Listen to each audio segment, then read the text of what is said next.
राधे राधे दोस्तों, आप सभी का स्वागत है हमारे चैनल दिव्य हिंदू कथा में। चलिए आज सुनते हैं अमर सुहाग की कथा, जिसे आप मकर संक्रांति से लेकर पूरे 12 महीने तक सुनने से भगवान महादेव की कृपा आपके सुहाग पर बनी रहती है और आपको अमर सुहाग होने का आशीर्वाद भी प्राप्त होता है। एक ब्राह्मण था, उसकी 5 बेटियां थीं। पांचों बेटियां मंदिर में जाती थीं, भगवान शिव की पूजा करती थीं, दीपक जलाती थीं और पांचों सुहाग की कथाएं सुनती थीं। उनमें से 4 का दीपक लंबे समय तक जलता था, लेकिन 5वीं बेटी का दीपक अक्सर जल्दी ही बुझ जाता था।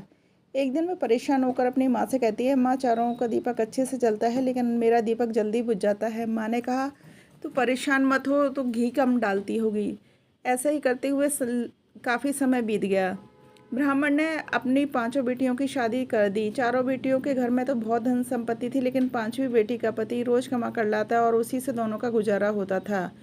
वह लकड़ी की टोकरी बनाता, बेचता और जो कुछ भी कमाता उसी से नमक मिर्च आटा लेकर आते और सब लोग खाते थे। फिर भी वह बेटी बहुत संतुष्ट थी। एक दिन उसका पति केवल थोड़ी सी ही लकड़ी लेकर आया। पत्नी ने पूछा, आज इतना क्यों कम लाए हो? पति बोला, आज मुझे बुखार है, बस इतना ही कर पाया हूँ। पत्नी बोली, ठीक है, तुम आराम से रहो। अगले दिन वह पति के साथ जंगल में गई, क्योंकि उसे बुखार था। दोनों ने जंगल में कुछ लकड़ी काटी, लेकिन फिर पति की तबीयत और बिगड़ गई और वह चक्कर खाकर गिर पड़ा और वहीं मर गया।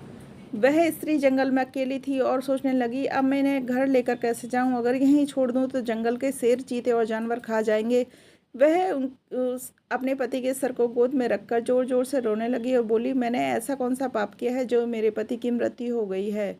उस समय भगवान शिव और माता पार्वती वहां से गुजर रहे थे और वह सब देख रहे थे। शिव जी बोले, पार्वती देखो, इस पर क्या बीत रही है, हमें इसकी मदद करनी चाहिए। फिर वे नीचे आए और स्त्री से बोले, बेटी से घने जंगल में तुम इस घने जंगल में अकेले क्या कर रही हो?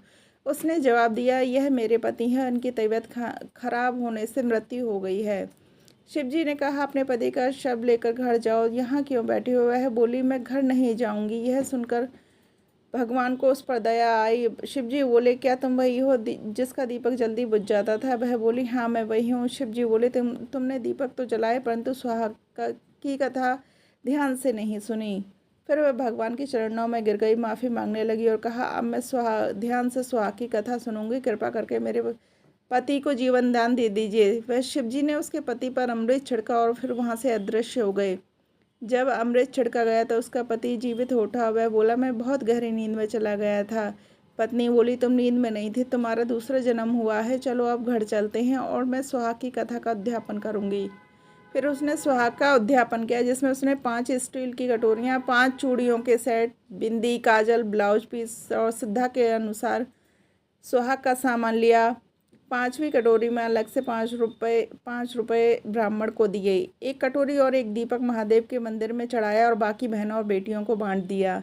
इसके बाद उसके घर की सारी समस्याएं दूर हो गई। घर में खुशहाली आई, धन धान्य आया और संतान सुख भी मिला। दोनों पति पत्नी सुखी और जीवन व्यतीत करने लगे।